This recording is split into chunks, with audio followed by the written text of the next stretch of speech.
Hello, I am Radagast, and this is Mystic View, Global Mission of Peace TV, and I am here with my co-host, Shelley. Hello, Shelley. Hello, everyone. And a special guest, someone that some of you might not have heard of. I was fortunately able to find out who he was through Shelley, and his name is Sequoyah. Hello, and welcome, Sequoyah. Thank you very much, Brad.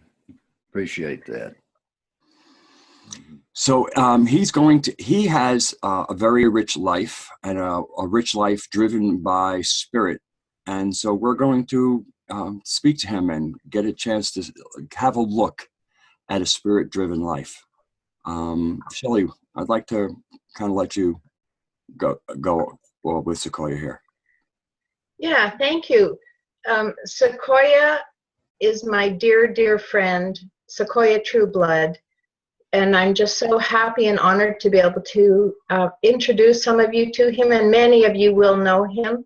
He travels the world. He's called upon by world leaders, political leaders, spiritual leaders, and he just answers the call to every person on the planet. You can all call upon Sequoyah for so many reasons, just to talk to him, or if you have any concerns.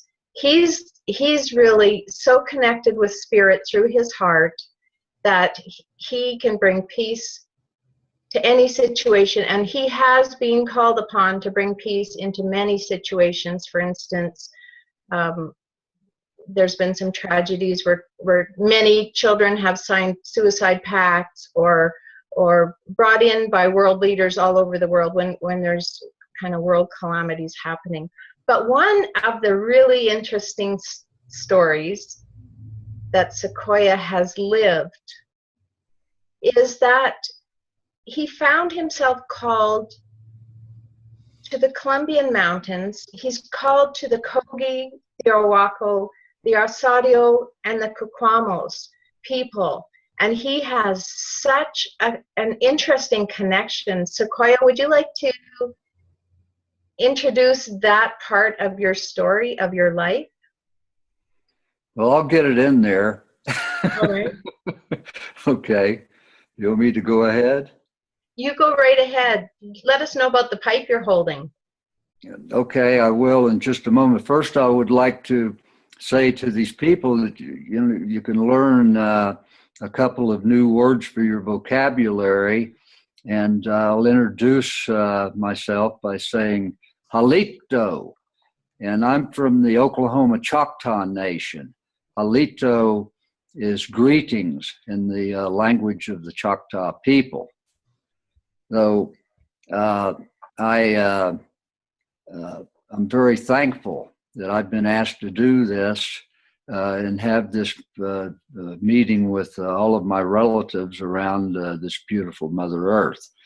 So I just want to say that a little bit before I go on about my background, because there was never anyone who would talk to me about my birth, never.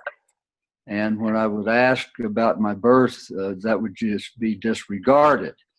And later on, I found that a grandfather had left a silver dollar for me and a little note that said, Sequoyah came here on angel's wings. And my mother would never talk about my birth. My grandparents would never talk about my birth. I have another grandfather who is Choctaw, and what was said about him was that one day he walked off into the sunset of the West and was never seen again. So I can't tell you too much about those particular relatives. Just know it was a little bit different. And my entire life's been a little bit different, very much so. After being born somewhere in Oklahoma, and I know my father came from a little town called Choctaw, Oklahoma, and I'd be willing to say there's hardly anyone out there in this audience that's ever heard of that place. So I'm a member of the Oklahoma Choctaw Nation, and you might see that I'm holding what we call a sacred chanupa, a pipe that we use in all of our ceremonies. This particular pipe here has buffalo hide on it, and would let you know that I Sundance with the Lakota people, and I've been Sundancing for several years with the Lakota. I started out with Sundancing with the American Indian movement long ago, so several years with them, and then moving into Lakota land where I was with my good brother, Harry Charger, who was quite a situation and deal himself, I'll tell you. What a great teacher he has been in my life. And he still was aware of ceremonies that dated back over 3,000 years. And like I've got this pipe right here, and I might say, you know, I'm going to load this pipe, and Harry would always say, Sequoyah, when are you going to get this straight? You load a gun, you fill the pipe. Mm-hmm. So you might hear me saying still, you know, I'm going to fill this pipe now. And then Harry's in the spirit world. He left us here. So part of what I'm doing right here is an honoring of him, because we did many wonderful things together to help the people of this earth and those who are departed.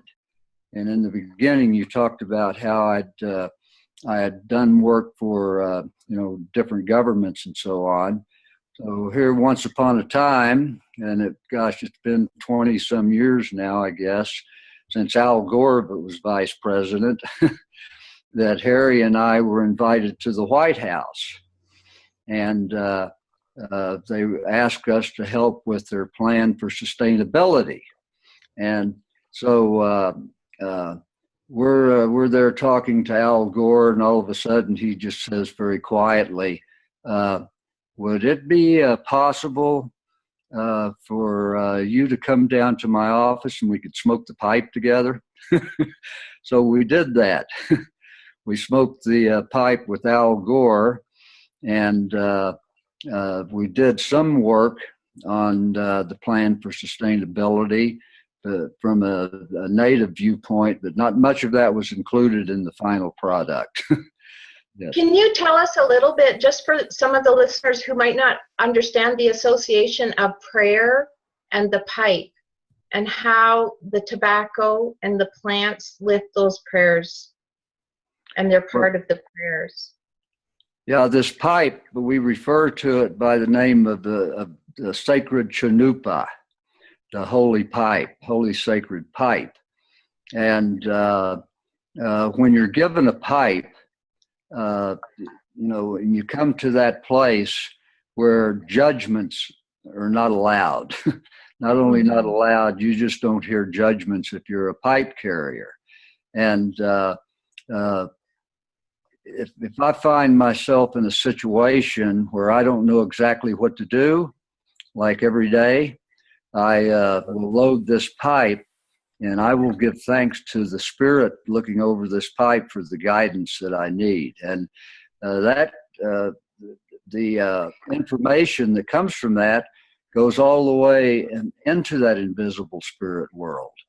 And when we light that pipe and ask for help, that smoke goes up and you know, looks like it disappears, but the essence of that pipe goes right into where the grandmothers and grandfathers are sitting, all of our ancestors that have ever existed. And so we have access to a tremendous amount of assistance in what we do through this pipe. And this pipe has changed my life. And anybody who has been given a pipe to smoke for the people, and that's who we do it for, the ancestors and all who are existing now, understand that. So you know, you become humble around these kind of things too. And you know, I haven't been the most humble person in the world because of all the amazing things I've been sent out to do and the things I've been involved in along the way. And so it was a great gift for me to have this pipe come along and be able to sit down with that pipe when somebody asked me something, it's for some help. And I can say right away up front, I don't know nothing. I found out, though, that those ones in the spirit world have got all the information, so I don't need to know anything. I just go to them, and they give me the information that I need to do whatever's necessary. So that's just a little bit about the pipe here. Well, and that's so true. I'll just tell people a little story about you too, what I know, and can validate exactly what you're saying. What I know about Sequoyah is he is completely unconcerned with material possessions or the need for security in any way. If it's raining and somebody gives him a rain jacket, that's great. But as soon as it's raining next time, he's going to pass it on and give it to the next person. So this is truly the life that Sequoyah leads. And he's called upon really the path of forgiveness. And just like perhaps some of your brothers have been called upon to dissipate that path of blame, to dissipate, you have been called upon often the path of forgiveness, just to dissipate those types of energies. Yes. For the planet, as a service to the planet, as a service to the people, what you carry and what you lived through to be able to authentically do that. You know, one of the services I send to the people too is the fact that I don't have a car, I don't have a computer, I don't have cell phones, I don't have any of those gadgets, and I'm really healthy. You know, I haven't been to a doctor in 40 years. Maybe, you know, all you folks that think you need to carry all these things around with you might be able to look at it in a different way, because all of the information that we get through that computer is already existing out there in consciousness, every bit of it. And so we don't have to carry a bunch of stuff around with us, you know, it just flows through the cellular intelligence of our body, all that information. We are a computer, and we're grander than any computer that's ever been built. That's absolutely true. Yeah, I'd like to maybe go ahead and say something about the people on that mountain in Colombia. And just, I mean, I've been there over the past 28 years, and I've so much information has been shared with me in those years. I'd never be able to share all of it. One thing I'd like to just tell you up front right now is that I can assure you that at this moment, there's 4 elders sitting on the 4 chambers of our heart. And they're praying for all of us 24 hours a day, nonstop. It's constant where they're doing this. And this is where, you know, there's a representative of each one of the 4 nations there. The Kogi, the Arawakos, the Conquamos, and the Arsardio. So for all of you out there listening, you know, and you're going Kogi, Kogi, Kogi, they just get a little tired too of that, in that we're not recognizing the other 3 nations up there. And they're fairly good-sized nations. They're somewhere, you know, I know a couple of them are around 20,000. And another thing too, this is definitely a matrilineal society up there. But if you went up on the mountain and walked around up there, you'd see the men doing everything.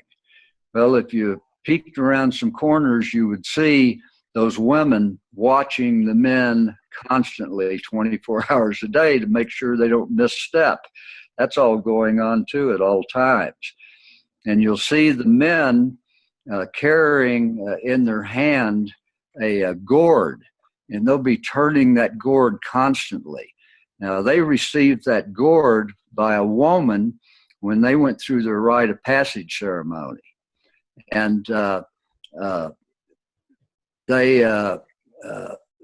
they're tasked then to carry that gourd, which is a representative of Mother Earth, and they carry it with them constantly. Whenever they get in their hammock, and they all sleep in hammocks up there, when they get in their hammock to go to bed at night, they've got a special little pouch they wear with that gourd inside of it hanging right around their neck.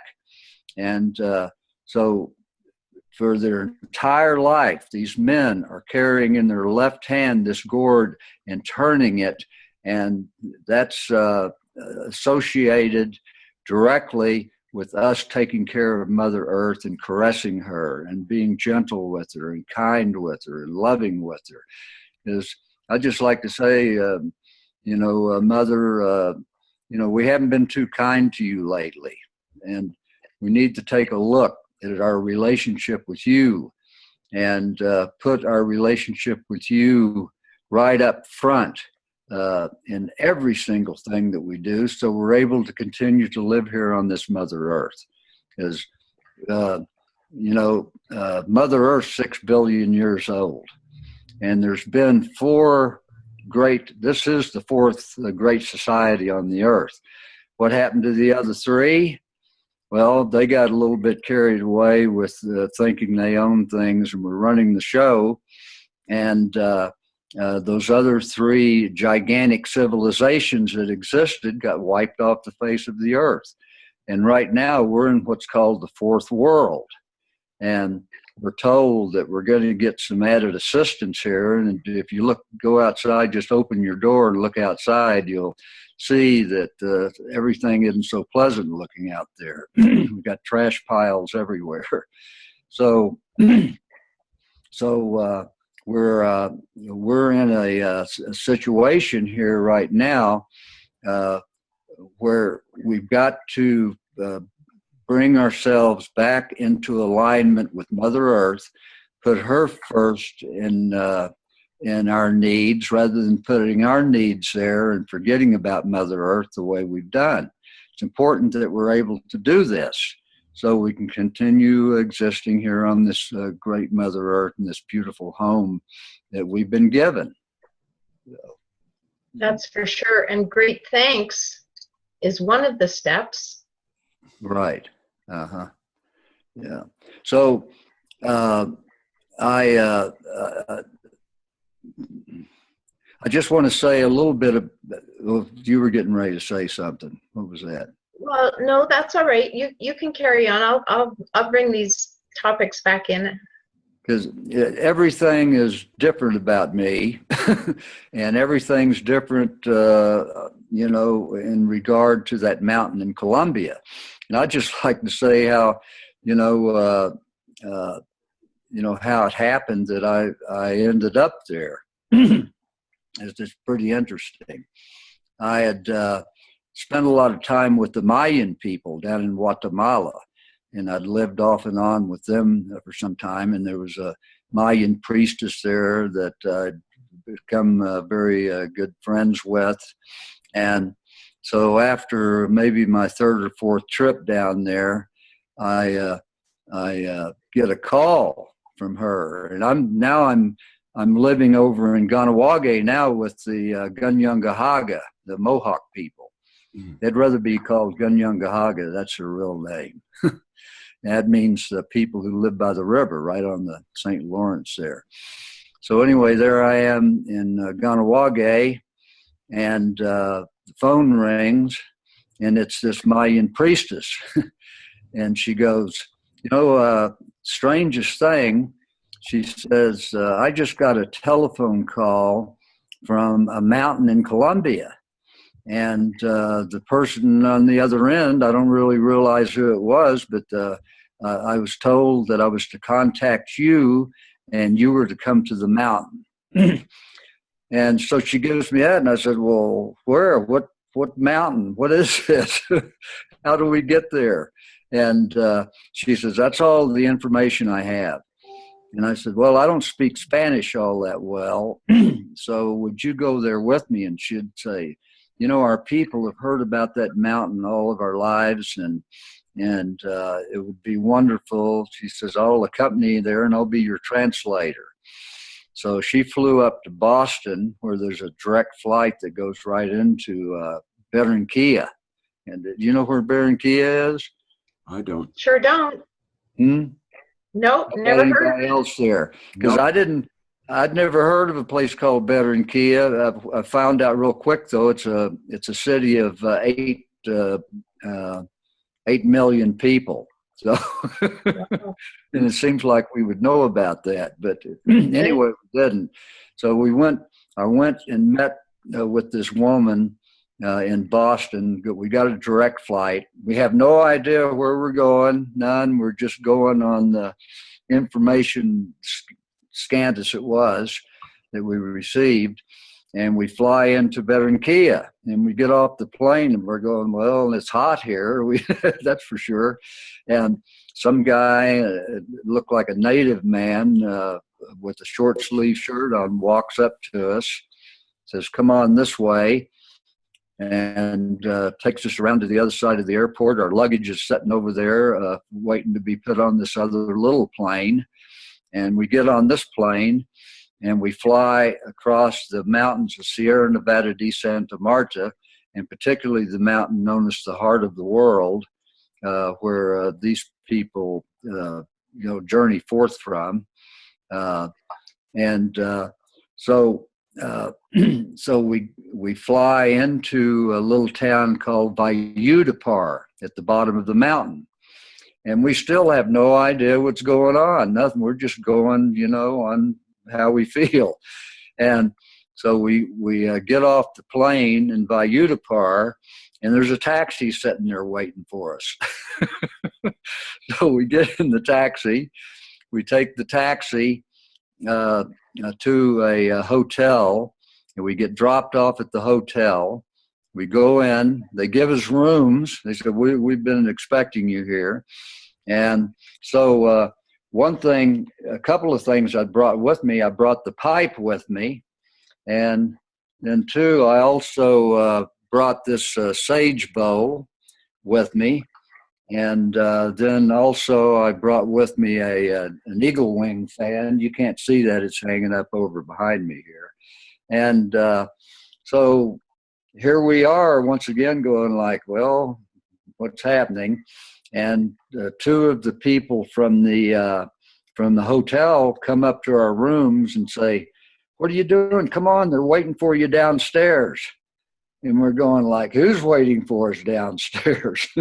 And so we go down, they open these big double doors, and there's movie cameras everywhere, lights everywhere. And the most profound thing, though, was it was about 35 men, women, and children from the 4 different nations up on this mountain. And they're running around barefoot. The kids have got dirt all over them, so do some of the men. And I'm just looking astounded at all of this. And the head table, there was a couple of people sitting at the head table, and someone comes and moves them out of the way and takes me and the Mayan priestess up to the front of the room. And I'm getting a little antsy here. I have no idea what I'm to do or what's going on. And so they'd moved the other people out of the way. I turned around and faced the people. And one of the men who I became real good brothers with later on, he goes, Sequoyah, speak. And my eyes just got big. Speak? I have no idea what to speak about. I don't know what's going on here. And all of a sudden, words started rolling out of my mouth that I'd never heard before. And it was all about my association with those people on the mountain. And about the fact that they had come down off that mountain. Because for 25 years up in the high reaches of that mountain, none of the Spanish people below even knew that they were there. And so all of a sudden I'm speaking, and I'm talking about them as I'd always known them, and I was part of them, and that we had come down to reveal ourselves to the world. That it was time for them to come to see the work that we were doing, and constantly in prayer for the healthfulness of Mother Earth.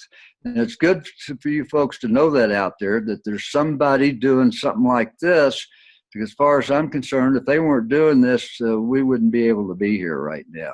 We wouldn't be. And so I'm talking along and sharing information about them, and I can't tell you right now exactly what I said. I have no idea. It was somebody else speaking through me. But like an hour and a half later, we finally stopped, and I had that eagle wing fan with me, and I had this sage bowl with me that we just burnt some here. And so when we finished, then, I mean, I was worn out, and the other woman was worn out, and we go to bed, and it was about 4 o'clock in the morning. Somebody's knocking on my door, and they had the copy of the newspaper about everything that had happened yesterday. And the interesting part about it is that in the picture on the front page of the paper, I'm holding the eagle wing fan up. A light is going out of the eagle wing fan, bouncing off a wall in another room, and then coming right back to the pipe again. So I've still got a copy of that newspaper. But so anyway, we get through with all that. Still, I have no idea what's happening. They put me in a 4-wheel drive vehicle that looks like it, couldn't make it 50 feet down the road. And there's people hanging off the sides of it. They got my luggage and the priestess, all her luggage on there. And we take a 7-hour drive up the side of a mountain where there's not even a road. Mm-hmm. And we get up there, and they stop in front of a gigantic gate, big gate. And they opened the doors of the gate, and I could see inside that there were white paths going through all the way back to the other end of that compound there, where there was another gate.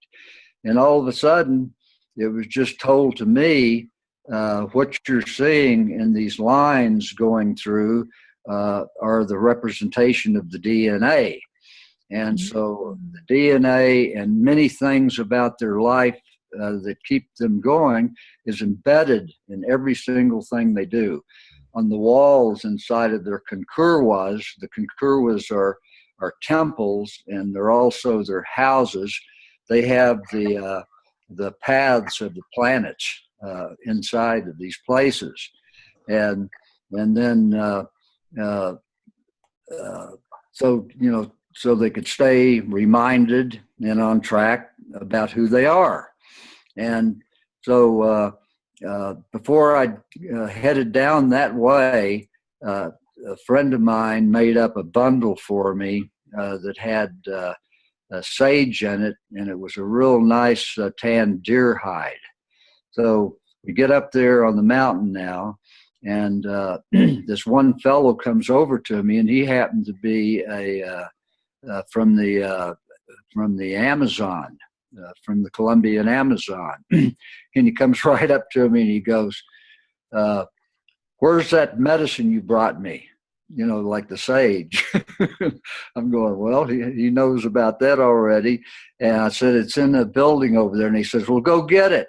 He's speaking in Spanish now, and the translation's going on. So I go get it, and we come back out, and I put the sage down, and he squats down, so I squat down, and then he's got a little device around his neck that's a container, and got some kind of liquid in it. And I'd seen him use it a couple of times, and I didn't know what it was. But so anyway, what he does, I give him the sage in the bundle, and he takes this device off his neck and puts it on my neck.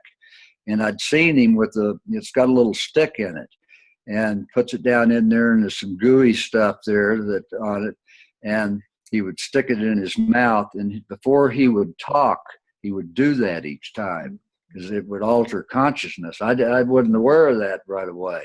And so when he gives it to me and I'd seen what he did, I took some, and a pretty good piece of it.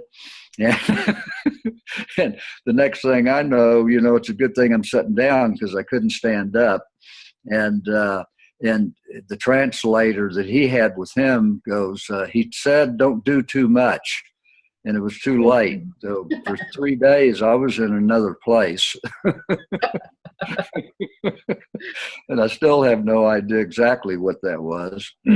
But I've still got that, by the way. And it hadn't been used by me anyway in all that time.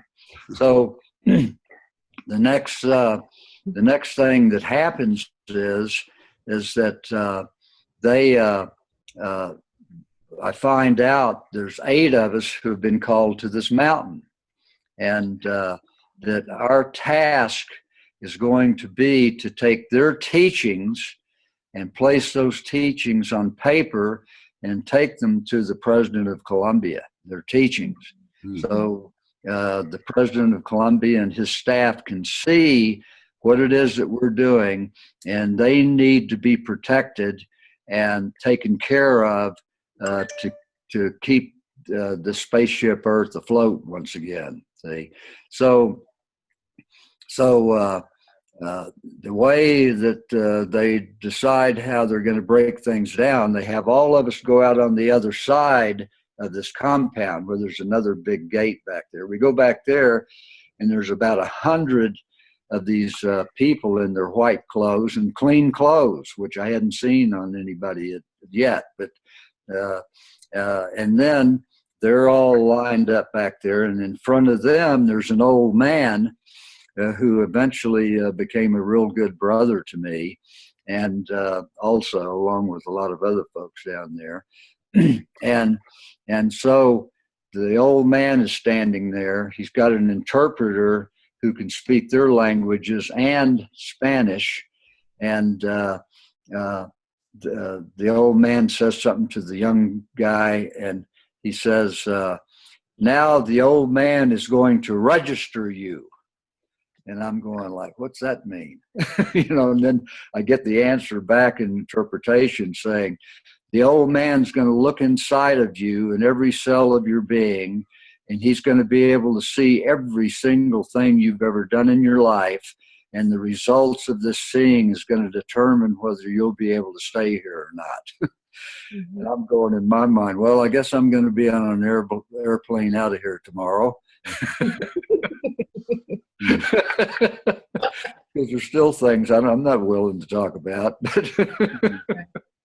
So anyway, we do that, and he says something after. It took about an hour to do this registration. They called it, because he would do each one of them individually, and then he leans over when he finished that, he leans over to the young man there, and I got to participate in that young guy's wedding ceremony later on in life too. That was beautiful.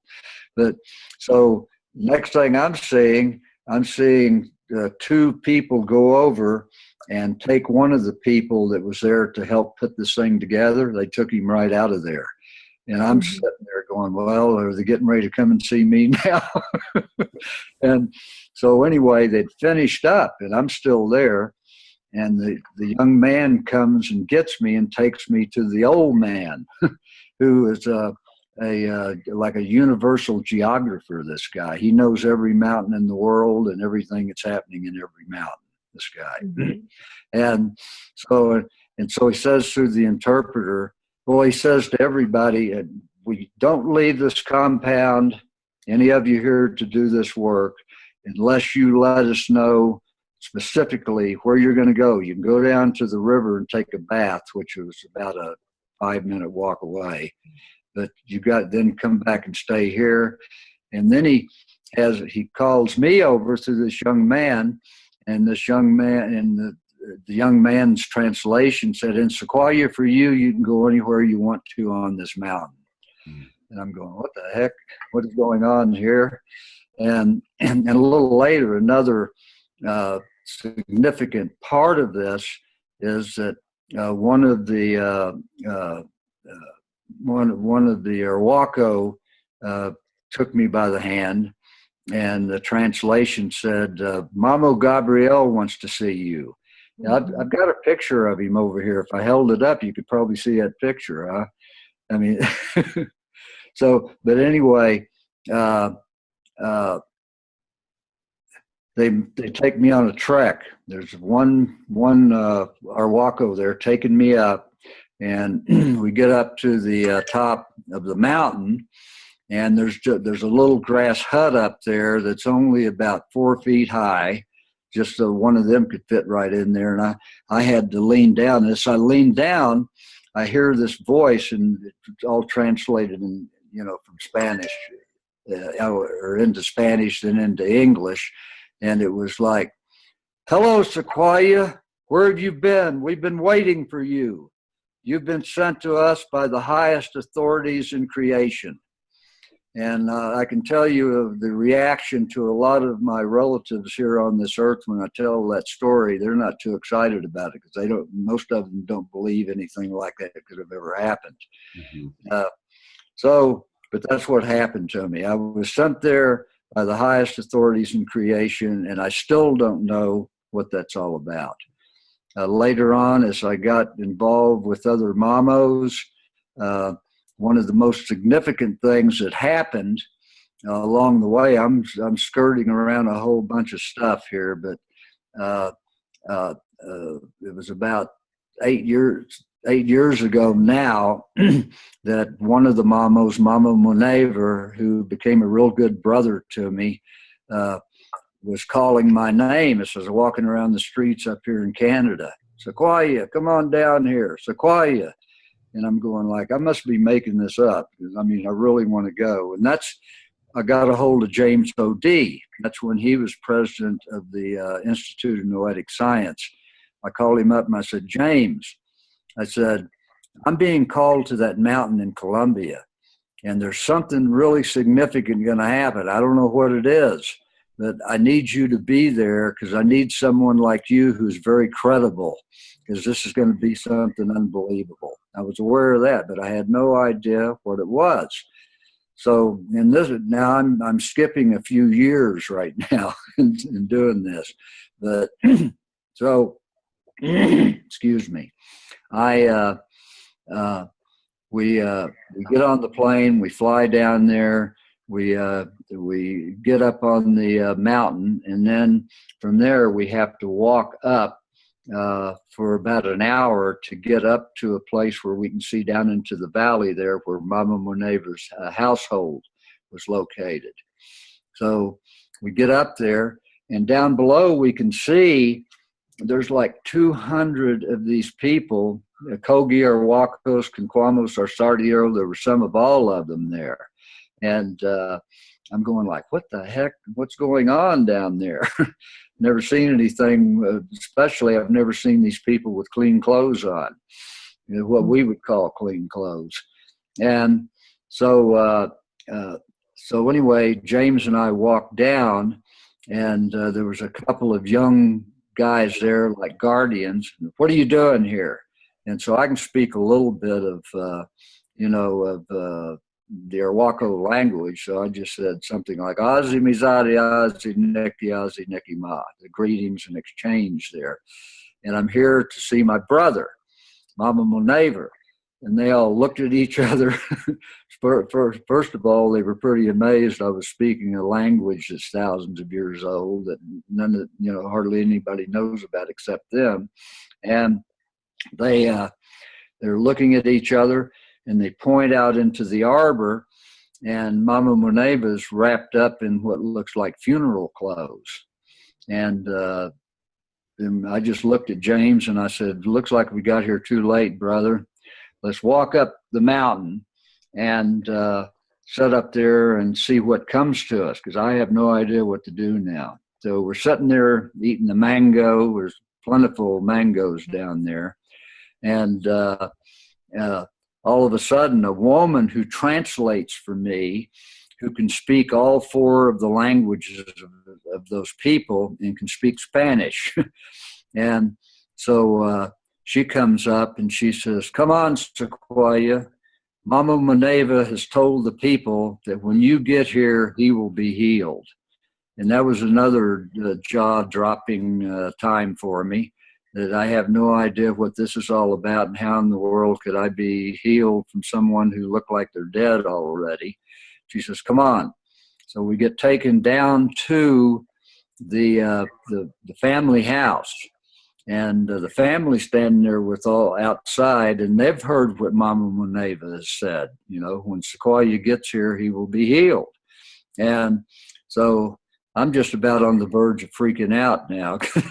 I have no idea at all what's going to come next or what's going on.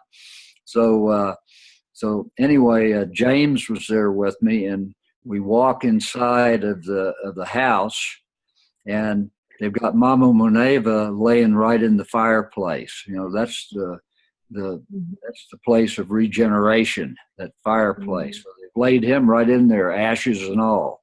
And he still had his, beautiful dirt clothes on. And so what I do then, I'm just, flabbergasted. And I reach up in the air and I point up and I go, "Okay, you guys, you got me into this. Now do something." So then I go over and I kneel down next to him. And now I've got the whole family behind me back here. And I'm looking at him and I check out, all of the vital signs. None of them are registering. He's like dead as a doornail. There's no breath. But the thing is, his body was warm. Mm-hmm. To me, it's akin to the yogis, and what they can do where they go down below that threshold, where you can't be measured. So something along that line. That's all I can equate it to at all. And so I was there for a while, just sitting there saying prayers. I did a song that he had given me. Aluna o dunia yo hey, Aluna o dunia yo hey. And that can go on infinitely because you're giving thanks for everything in existence. So I did that, and they told me I was there like 6 hours. It just seemed like a few minutes. I got up, went to the other side of Mama Maneva's body. And I kneeled down there, same thing, no vital signs, nothing going on. And I sat there and I sat there and I sat there, and they told me it was another 6 hours. And so all of a sudden, I just went down and put my lips right next to his left ear there. And I said, "Mama Maneva, I know you're in there. Now come out." And just a few moments later, he opens his eyes. James O.D. said he about jumped out of his underwear. That's how he described it. So he, in a very raspy voice, but in his ancient language, he's saying to me, "Sequoyah, thank you for coming all the way down from Canada. I knew you would come. Thank you. We've got some things we have to do." This was going on. So anyway, the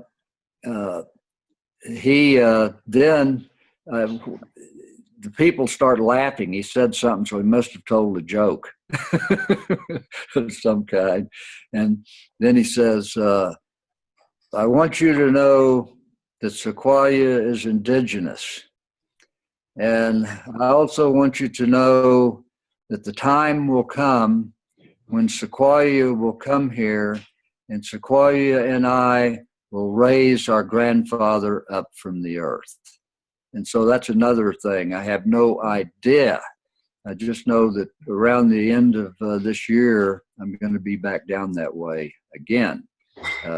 Whether it's for that particular thing or something else, I have no idea. So anyway, he did a couple of ceremonies on me there. And one of them was a clearing ceremony that you probably heard me talk about that we do with cotton, where I've learned to do a ceremony through him by using cotton balls that can bring all the hidden stuff up out of the body. You know, like a lot of things, people like to get rid of things that they don't particularly want to do it in a way that anybody else is going to see or know. What it was that they want to give up. So, and it's got to be pure cotton. It can't be any fabricated cotton or, false cotton. It's got to be pure cotton to do this. And so anyway, he did the ceremony on me with the cotton, which took about an hour for me to look inside myself, and I had to say everything to these people about myself. He just made it that way. And so after we did the cotton, and then I come back and I say, okay, I'm finished. Mama Monaver goes, no, you're not. What about this? So those people have the capacity and the capability to look inside of everyone and see every single thing, every shred of any kind of material that our bodies are made of. They can penetrate that, and we can all learn to do that. And I've done this ceremony with the cotton for people here, who don't really want to talk openly about things they've done in their life. They're too ashamed. With the cotton and this particular process, you can help anybody remove any vestiges of anything that's out of balance. So anyway, we went through that, and then he did another ceremony where he says, we're going to do a ceremony now, and he says, he says, I, talking about himself, I, Mama Monaver, I have carried the eternal seed of peace in my heart for eons. He says, I have to go to other dimensions to do other things now. And he says, I'm taking that eternal seed of peace and I'm placing it in Sequoyah's heart. And then he goes, and Sequoyah, we want you to be praying constantly for everybody in North America. Make sure that's done. Make sure that's done. And then he says about taking that eternal seed of peace and then placing it in my heart, and then how do you put this here? Oh boy, those words aren't even coming to me that he said right now. But anyway, it had to do with me being the carrier now of that eternal seed of peace, which he did place into my heart.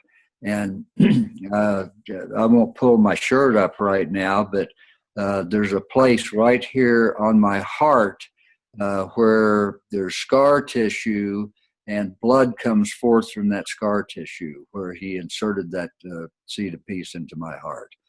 So after we did all that, we left. I came back up here to Canada, and a message was sent saying, from Mama Moneva, saying Sequoyah came to see me, and now I can leave this planet in peace. So I'm just a little boy from Oklahoma, and I'm still that way, about lots of things. And for me to have all this information placed within me at one time was close to being a heart attack, something like that. And Mhm.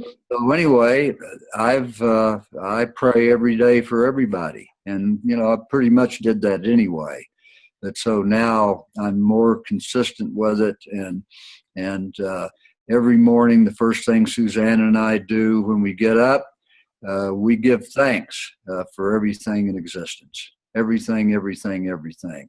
We give thanks to those ones, our ancestors who have passed on, and they're now in that spirit world, and we can access them, and they can still help us where they are. But you got to do it in that way, that you're congenial about it, and you see that it's something that's entirely necessary. So anyway, that's a little bit, very, very little bit about a 28-year period of me being in and out of the mountains, Sierra Nevada de Santa Marta, and especially the heart of the world. Because right now, I don't even know if I mentioned this yet, but right now, I can guarantee you that sitting on the four chambers of the heart are four elders, one from each nation. Once again, the Kogi, the Arhuaco, Conquamos, Sardio. They're sitting right there praying for all of us human beings here right now, 24 hours a day, non-stop. And I'm sure most of you sitting out there listening to what I'm saying now had no idea that anything like this was going on. I didn't anyway. Mm-hmm. So, and we have no idea that Sequoyah is there every single day praying for all of us in the same way. Every single day those prayers are going up. I'd like to put Suzanne in there too, because she does that every day now too. Every day, her prayers are going out into the eternal dimensions everywhere. Right, and let's invite everybody to join in those prayers, just with great thanks, great peace, and great love. That's right. And you know what I'm going to do right now? I want to light this pipe for just a minute. That'd be lovely. Thank you.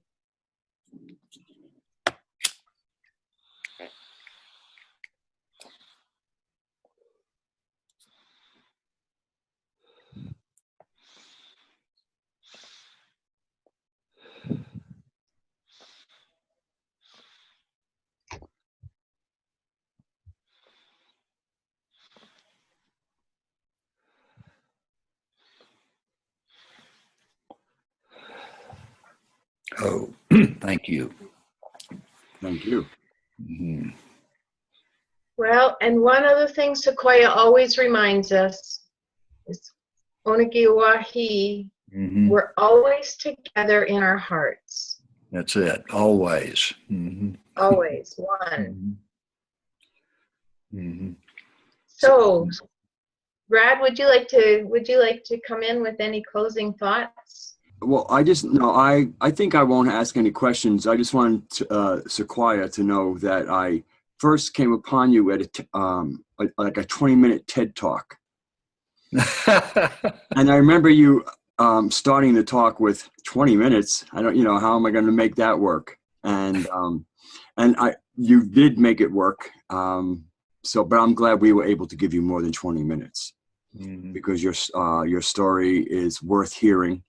I appreciate, as somebody who prays quite often, I appreciate somebody else doing that with us, and especially with your intent, because I know our prayers make a difference.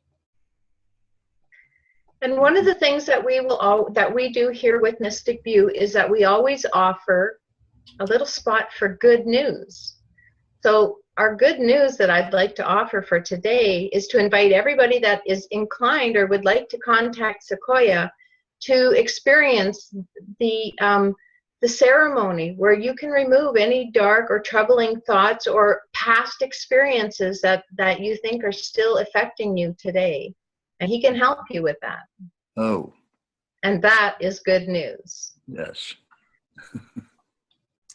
Well, now, I'm available 24 hours a day, nonstop. That's how it works when you do this kind of caring. Yes, provided we can find you, because he's often called upon by, as I was saying earlier, people all around the world.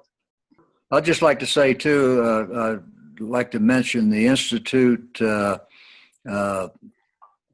Shamanic Studies that first invited me over into that part of the world. And so it's just grown immensely since then. We've had all kinds of wonderful healings going on. And I can't take credit for any of it because I don't know nothing. That's another thing that we say when we pick up this pipe, we admit that we don't know anything, but the universe has got all the information and it can be given to us. And that's our gift as pipe carriers, is to receive the blessing of being humble. Mm-hmm. That's such a blessing. Mm-hmm. So Rad, would you like to close? Yes, but I would like to ask Sequoyah, you have worked with the UN, have you not? Right. Let's see, I was working with the UN over in, where was I? In, of all places, Korea. Mm-hmm. I worked with the UN. And I was also with the UN when we were sharing oral histories. And after that occurrence happened, Hannah Strong and Marie Strong is the Undersecretary of the Environment for the United Nations that I got to share with. And then his wife, Hannah Strong, scooped me up right after this thing was over and took me to Crestone, Colorado. And for somebody who might not know and would be interested, the highest occurrences of UFO sightings and weird occurrences and happenings happen in Crestone, Colorado, down in south of, right in the middle of Crestone, Colorado. Yeah. Well, I'd sure like to invite you back on one time again to perhaps discuss our star families. Mm-hmm. Right. I would just like to ask, were you in Korea? Yes, I was in Korea. I was over there for 4 years. So did you with the United Nations? Did you get a chance to get exposed to any of their native mysticism?